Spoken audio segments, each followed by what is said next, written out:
ደም ብዛታችን ብለው አርሰናል እንደ መጥፎ ልጅ ነው። ናው ስለ ደም ብዛታችን የጠየቀኝ ነገር ጥሩ ጥያቄ አለ። ደም ብዛታችን ብለው አርሰናል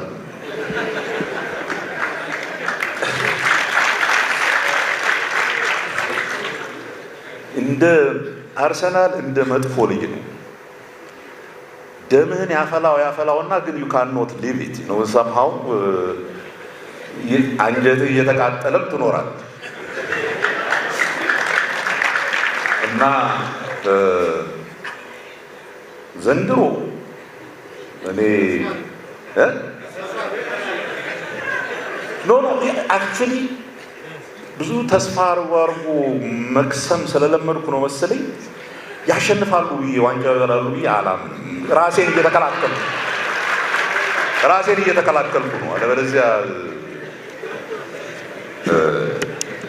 ከኔ ዋሰ በጣም አርሰናልን የሚደግፍ ልጅ አለኝና አንድ ቀን ኳስ አብረን እያየን ይሄ ከማን ጋር ነው ከአስቶን ቪላ ጋር ሲጫወቱ ኦር አይ ቲንክ ያዘር ዋን 2-0 ሲመሩ ቆይተው 2-2 የወጡበት ሊትራሊ ልብሱ ላይ የነበረውን ቲሸርት የአርሰናል ሸርት ለብሶ ነው ኳስ የሚያየው ቀዶ በቃ አይ ሊትራሊ እንደ እብድ ሲያደርግ ኧረ ይሄ ነገር እኮ ኳስ ነው። አንዳንድ ጊዜ በጣም አታብዛው፣ ስሜትህ በጣም ሲገባ እንዲህ አይነት ነገር ላይ ጥሩ አይደለም። እነሱ እኮ አያውቁንም፣ እኛ ነን የምንጫወተው። ስለዚህ ያን ያህል መደገፍ ጥሩ ነው፣ ግን ያን ያህል